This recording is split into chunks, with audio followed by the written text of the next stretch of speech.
Hello, guys, and welcome back to Joe's Ventures. And today we're going to be doing part 99, our penultimate to our 100 episode of our Planet Zoo mod spotlights, where we take a look at some of the wonderful mods people have been making and use them to talk about some of the wonderful biodiversity that we share our world with. And today, this is kind of going to be a smaller episode, or just mainly just fish. But the next episode, we've got some pretty interesting characters, so this is kind of the one I just want to get it done and kind of build a little bit of hype because we got a really cool assortment of small fish, which are really cool. So we're going to be starting off today with the round goby done by Leaf, Buffsu, and Fishing Planet as we kind of move into here. Let's see, you can see the little fellas here. And they're kind of moving into land, but I'll see if we can find other ones because he's usually a bunch here. But anyway, we'll just have a look at you as you're coming back onto land. So this is the round goby. So the round goby, these guys are a type of rayfin fish. These guys are obviously a type of goby. These guys are also a marine or freshwater brackish fish. They're amphibodromius, so they will move from water, salt to freshwater during their life in a myriad of different ways, which is pretty interesting. And yeah, pretty cool fish. They like temperatures of about 4 to 20 degrees, so they're considered kind of a temperate species. And they have a depth range of about 0 to 30 meters, so they don't really like too deep water, but they can live in deeperish water. So, in terms of the habitat, these guys are quite widely spread. They can be found in Europe and Asia. These guys can be found in the Sea of Azov and the Black Sea, also the Caspian basins. But there have been adverse ecological effects found of these guys when they've been introduced to several countries, and they were introduced accidentally into North America when ballast shipped to ballast water in ships. So that's kind of one of the reasons that they've become invasive there. See if you can find one swimming. There's got to be one swimming because I usually always have four. Let's see. They're quite small, so it's going to be a bit of an adventure to find one. Let's see. Well, there might be the other one over there. There we go, 1, 2, 3, 4. Okay. So let's just zoom up time a bit.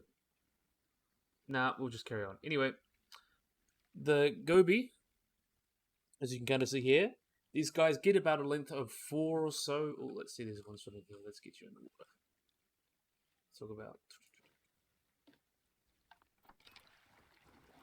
So these guys get to about 4 or over like the maximum maturity range is about 4 centimeters, but they can get up to about 35 centimeters total length unsexed, and they can reach a weight of just under about 400 grams or about 381 grams as their maximum weight, and they've been recorded living up to 6 years. So not an extremely long-lived fish, but pretty cool. So you can see the really thing that really distinguishes it is that they've got a first branched ray and the semi-dorsal fin there, and like other gobies, you can kind of see the design there. They've got these big bulging eyes and kind of a shortish body and the kind of big lips there. Really cool. And they also have a large black spot on the posterior part of their first dorsal, so you can see that here. This is kind of how you kind of tell them apart from other species. So in terms of their habitat, these guys prefer shallow, brackish waters, but they will occur in fresh waters.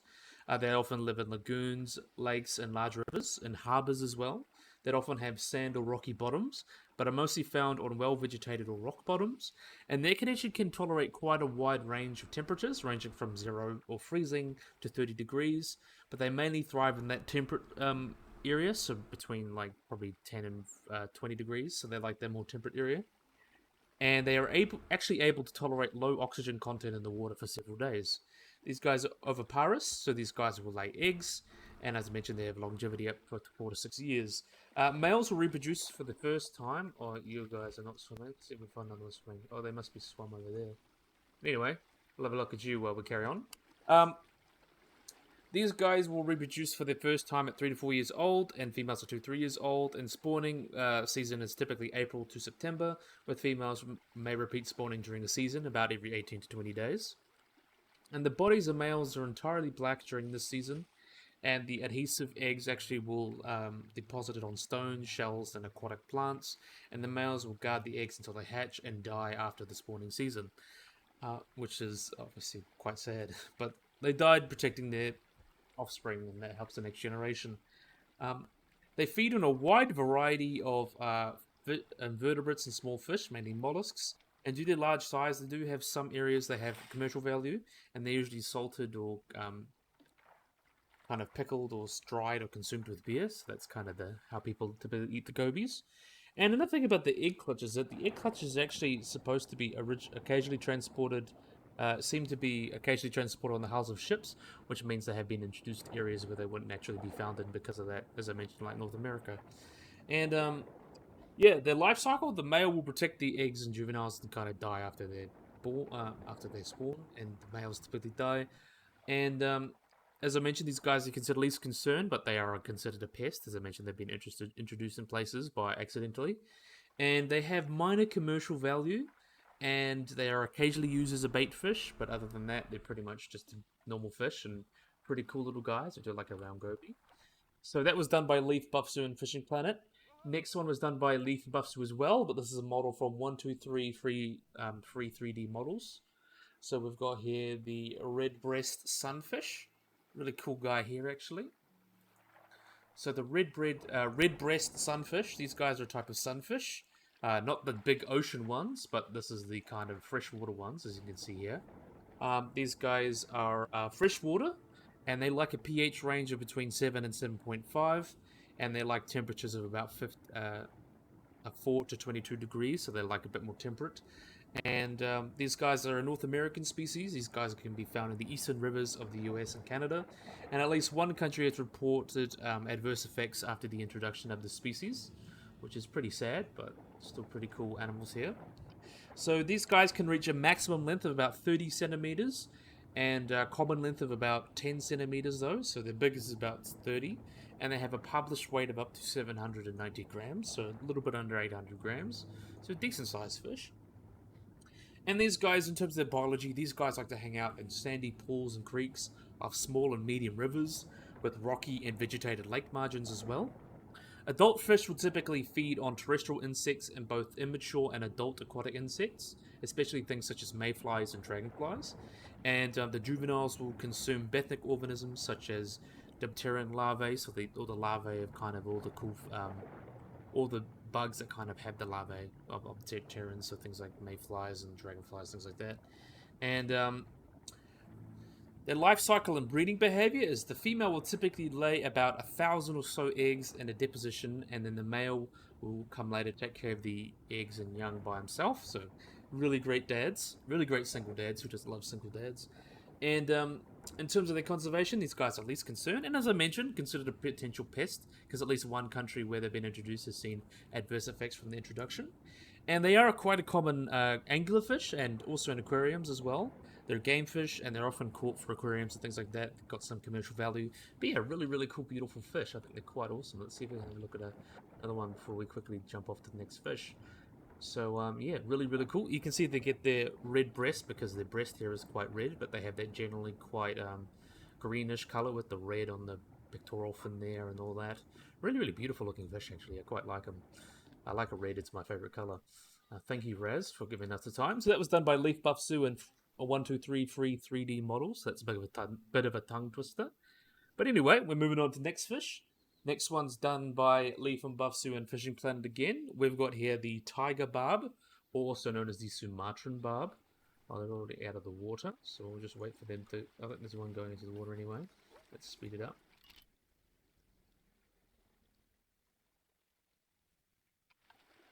There we are. So this is the Sumatran barb, or the tiger barb. These guys are a type of carp or minnow.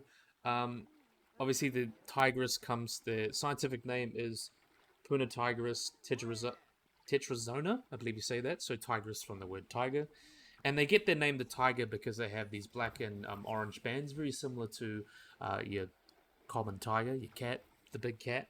And these guys are really, really cool. These guys are also freshwater. They're bethnopelagic, so they're like deep open water. And they are a tropical fish. They like temperatures between 20 to 26 degrees. And these guys, as I mentioned, Sumatra, Borneo, these guys can be found in Asia, in Sumatra and Borneo. And they've been introduced widely and been reared in several captive facilities for the aquarium trade, because they are a common aquarium fish, but still really, really cool. These guys aren't a particularly big fish. They get about 7 centimeters long, on pretty much as a big individual. And in terms of their ecology, these guys will feed on worms, small crustaceans, and plant matter. And in terms of aquarium keeping, they're typically kept in groups of 5 or more, but they're not to be kept with long-fin fishes because they can be kind of considered a you call them like a fin biter. They can be like that. They nip at things. There's a lot of fish that are like that. And the medium aquarium size for these guys is about 60 centimeters long. But yeah, really, really cool little fish. These are great for aquariums. If you guys have a big enough aquarium and keep tropical fish, you might be familiar with this guy. And they're also considered least concern, and they're highly commercial, as I mentioned, because they're bred a lot for the trade, aquarium trade, and are a harmless fish. I think they're pretty cool, and you can see these really cool patterns they got going on here. You can see the yellow and orange colors with the bands that make them look like a tiger. Very, very interesting colorations. So yeah, we're moving on to the next one. That was done by Leaf Buff Zoo Fishing Planet. Next one is also by Leaf Buff Zoo and Fishing Planet. We've got lots of bass, which is pretty interesting. So we've got here the rock bass, also known as the rock perch or the googly eye or the black perch. Really, really cool fish over here. Looks pretty awesome. So these guys are found, they're native to the St. Lawrence Rivers and Great Lakes, and they can also be found in the Mississippi, the middle Mississippi River basins in Saskatchewan and Quebec, and also down to Arkansas, and can be found as far south as Florida, as like northern Florida. So that's pretty cool. Got quite a wide range actually around the eastern part of the US. They're quite a similar appearance as you can see to the smallmouth bass, but they're usually quite a bit smaller. And the main way you can identify them is that they have two dorsal fins that are spiking like that, and a large mouth, and you have the 6 anal fins going on here. Well, 6 anal spikes, I mean. And they have these red eyes as well that really give them a really interesting look. It's kind of hard to see in that light, but let's see if you can find one from another direction. Yeah, you can see there's quite red eyes there, which is very interesting. And they are located. The mouth of these guys are found below the snout, and they have small conical teeth, which they use to eat their prey. These guys actually don't get that big. They get about 6 to 10 inches, or about and weigh really over a pound. So the largest and most common of the other species, these guys have reached a maximum of about 43 centimeters or 17 inches, and about 1.4 kilograms or 3 pounds for the kind of larger species here. But these guys, that's kind of the largest record. But these guys just don't typically get that big. Typically under 10 inches and under a pound. But those large individuals obviously exist. They're also quite long lived. They can live up to 10 years. And you can see their body coloring. They've got this kind of golden brown to olive cut pattern to them, and they've got a silver coated belly and things like that. Makes it look really, really interesting. And they actually have the ability to rapidly change their colors to match the surrounding as well. And this has actually allowed them to thrive in quite a few habitats, allows them to better camouflage themselves. So in terms of their habitat, these guys are like rocky pools and vegetated streams and lake margins, and rocky banks and northeastern shores and reservoirs have been quite common habitat for these guys. But their favorite habitat contains some vegetation and cool waters, and they can be actually surprisingly unflustered by human activity, and they hang around like lake docks and things like that, and even around other sunfish, they'll hang around them.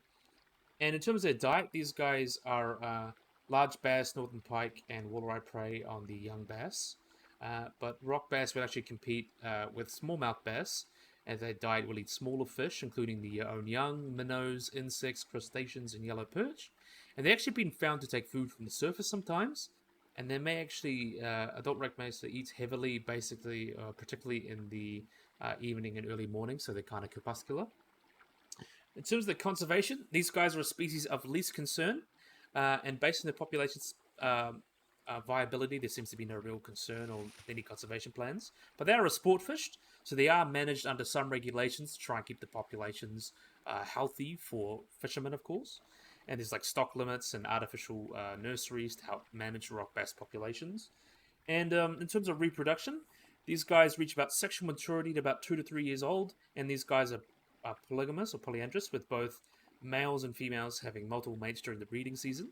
And the spawning will occur in around April to early June, with water getting up to about 12 to 15 degrees Celsius, and the female lays between 2 to 11,000 eggs. And the males will dig a nest like other sunfish, dig a nest near the lake shallows, and then aggressively guard it. And then the spawning area may be heavily used, with other bass using the same area. And males can be quite aggressive and protect their territory and hold females, so they'll fight each other. And though they lack courtship displays, these guys will enter the nest and join the male and follow his kind of circular behavior. And both females and males will simultaneously release their sperm into the nest, and the male will guard and fan the eggs to make sure there's enough water going over them, and raise the young for a short time. And these guys can actually grow quite quickly. So yeah, pretty cool fish. Rock bass, also done by Leaf Buff Zoo Fishing Planet. And next we've got 3 bass today. Our next bass will be the spotted bass, I believe. Yeah, spotted bass. The really cool bass here. You can see quite interesting. So these guys are another type of sunfish. Their genus name is Micropterus polypterus, which means small wing dotted. So because they have these row of dots kind of on their side here, which kind of gives their name. So these guys are also freshwater, and they're also subtropical, and they like to live in areas in North America. These are North American fish. They live in the Mississippi Basin, from about southern Ohio to West Virginia and southeastern Kansas, and they can be found south into the Gulf of Mexico. And they have been seen in Texas as well, but they have been actually introduced into South Africa, and can be found in several water bodies there, which is pretty interesting. I think they're all going for food now, but we'll just carry on. So, in maturity, these guys can get quite big. They can get about 63.5 centimeters long, or a common length of about 30 centimeters, and they reach a maximum published weight of about 4.7 kilograms, and they have a max reported age of 7 years, so they kind of live fast, die young. And these guys typically inhabit clear, gravelly, flowing ponds and the runs of creeks to small and medium rivers, things like that. They can also be found in lakes, reservoirs, kind of all of that. And juveniles are known to feed on small crustaceans and midge larvae, while adults typically feed on larger things, which can range from insects, larger crustaceans, frogs, worms, grubs, and even smaller fish. And yeah, really, really awesome species. They're considered least concern, and as I mentioned, they're also game species. So there are often regulations to protect like stock numbers, things like that, to protect their numbers. So let's see if we can get one.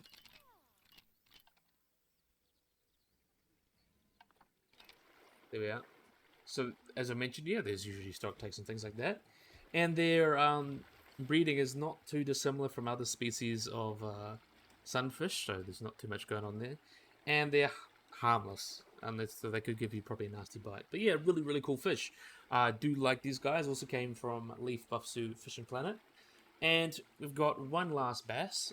Wait, yeah, we've got one last bass. We've got here the shoal bass.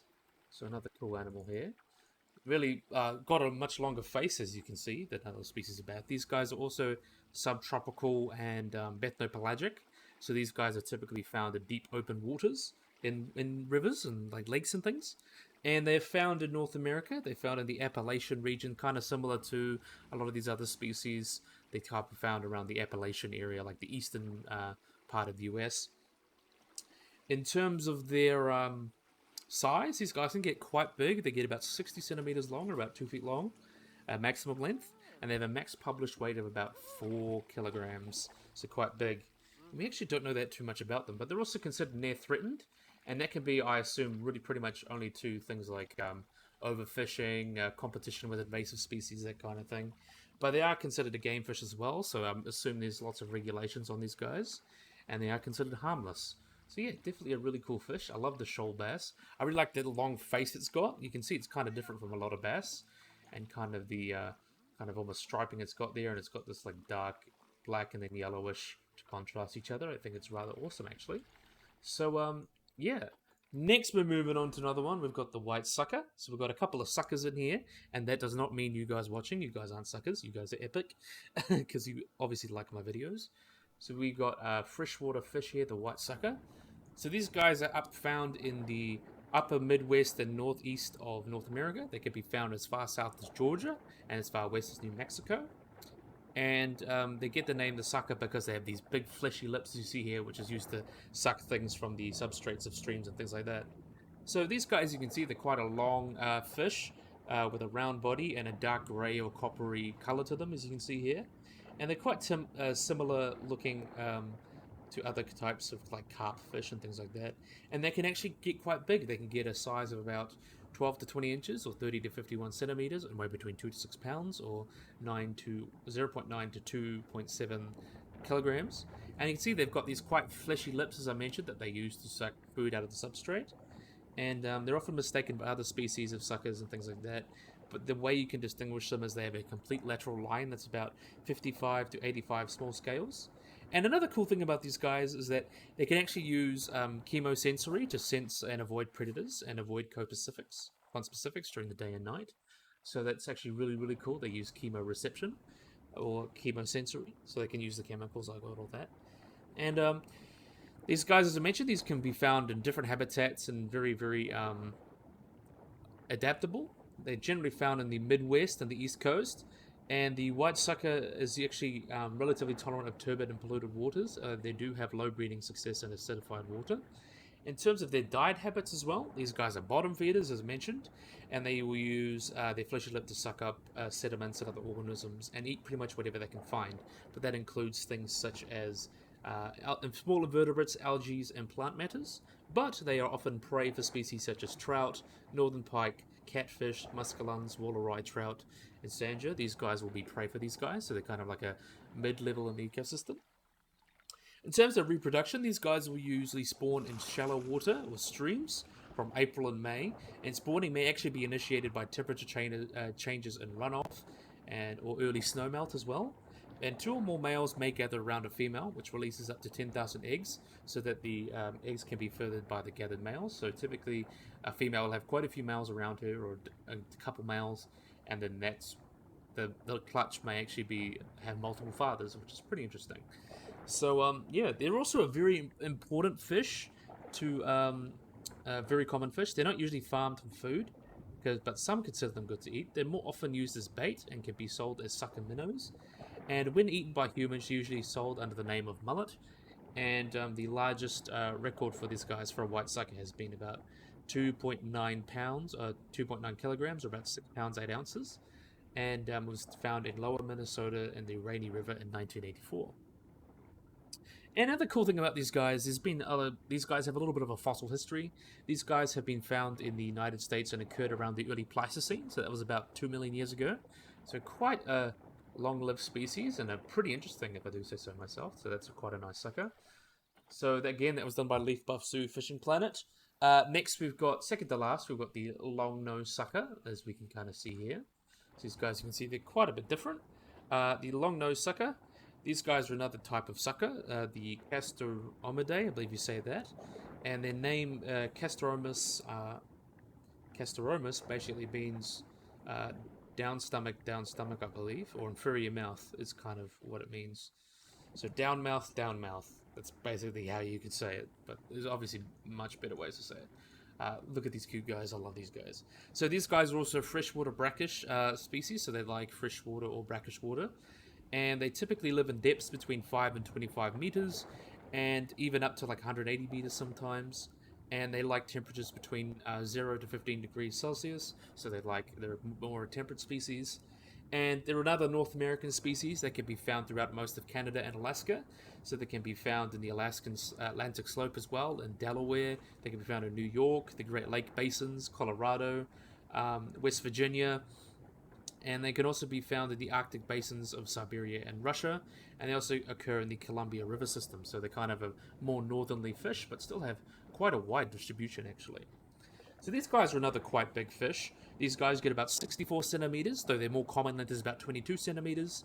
And they have a published weight of up to about 3.3 kilograms and have a maximum age reported of 20 years, so quite a long-lived fish. You can see they're very similar to the white sucker. They've got these large mouths that allow them to suck food from the substrate, and they'll eat pretty much any little thing they can find. But the main reason you can tell them apart is they've got a little bit of a longer nose, but they've also got like short gill rakers. They've also got hair, kind of a different color. They've got a light belly and a darker top with almost like these glowing, brilliant reddish stripe that goes around here, which is usually evidence of a breeding male, but it's still really, really cool. Nice to see, nice fish here. You also see prominent tubercles on the rays and things like that, and they have kind of a gold to copper color on them. So that's really, really cool. So you can find another one swimming. I think now they're coming up to land. Are they coming up to land? Let's have a look at you, sort of. Yeah. Look at you, awesome fella. Anyway, so these guys are found in clear, cold, and deep waters and lakes of tributary systems, occasionally found in brackish waters of the Arctic. They move from lakes into inlet streams and stuff like that, and they're like deep pools and shallow gravel bottoms to spawn. They also feed on benthic invertebrates, so small invertebrates in the bottom of the water, so that's why I said bethnopelagic. The young are also preyed upon by other fish and also by fish-eating birds, and adults can actually be taken by mammals, eagles, and particularly ospreys, which are a specialized fish eater, which is pretty cool. And they're often used as food fish for other fish and also dog food, which is pretty interesting. So these guys will only spawn during the daytime, and at spawning times, males will lie close to the bottom of the current, while females stay along the banks of the still water. The female will move from the banks to the stream and is usually escorted between 2 to 4 males will follow her, and the spawning area to the center of the stream. The males crowd behind her, and the eggs are deposited once the male has kind of tried to glass the female with their pelvic fins and vibrate against her with the anal fins. And the spawning will last about 3 to 5 seconds and may occur between 6 and 40 times per hour. And after these eggs are deposited, the sexes separate and return to their previous stream positions. And fish that have moved out of a lake to spawn generally return to the lake that they obviously came from a few days after they've spawned. However, river-resistant fish may actually stay on or near a spawning area for much of the summer, and many spawn in 2 or even 3 consecutive years, but others may actually spawn every 1 to 2 years. May skip 1 to 2 years before spawning. So between spawning, so these guys can kind of just do their own thing. Sometimes they might skip a year. They'd be like, I don't feel like swimming all the way down to get spawn, so they might just hang around for a little bit, which is pretty fun.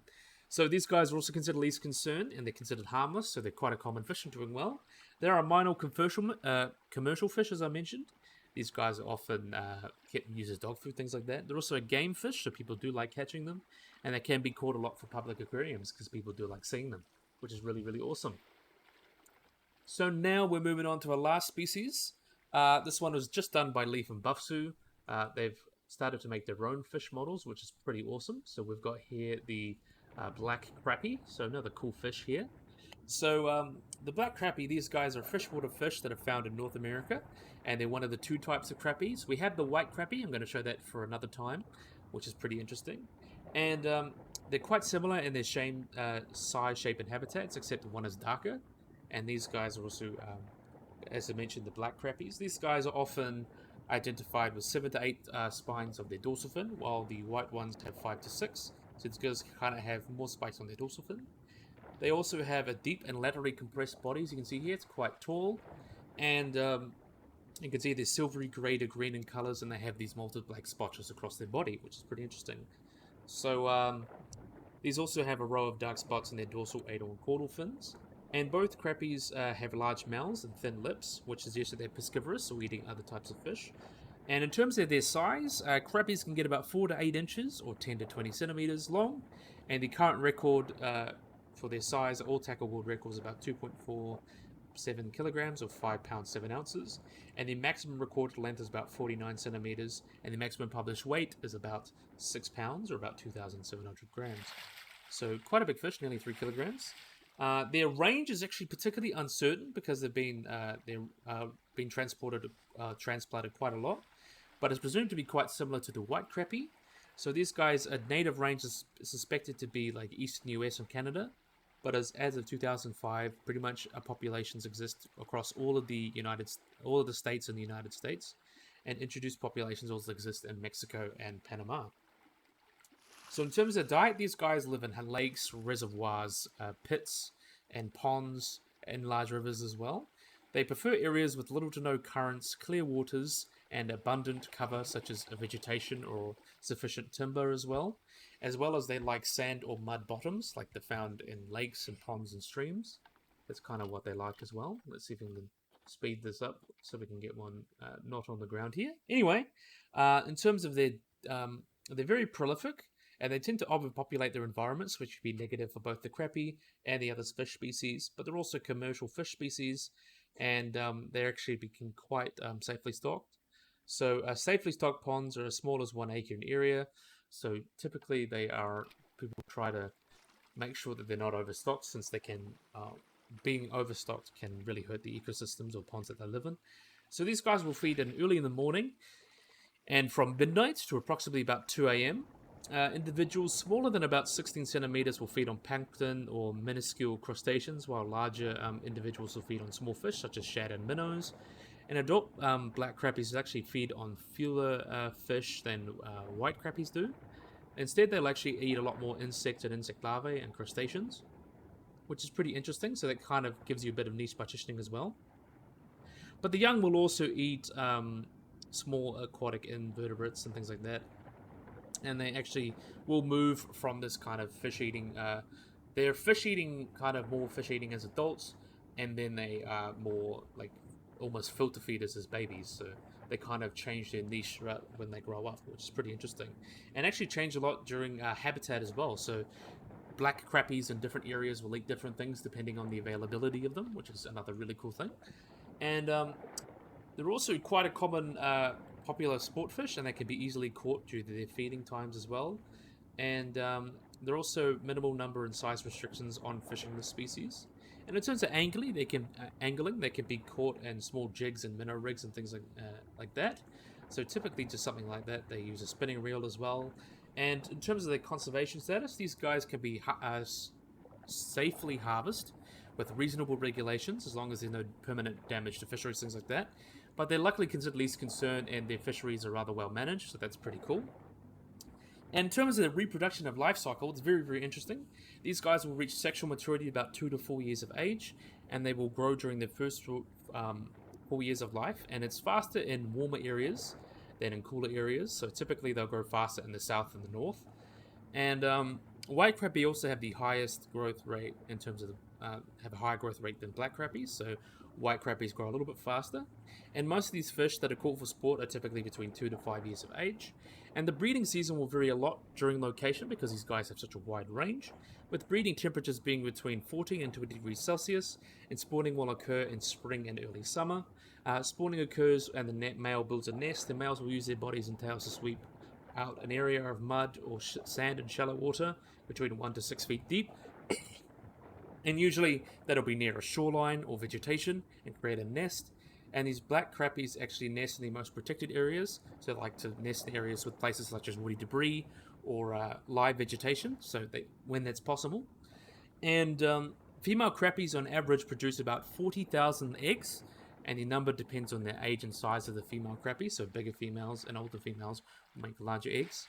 And after spawning, the male will watch over the nest until the fish hatch or the eggs hatch, and that's usually about 2 to 3 days.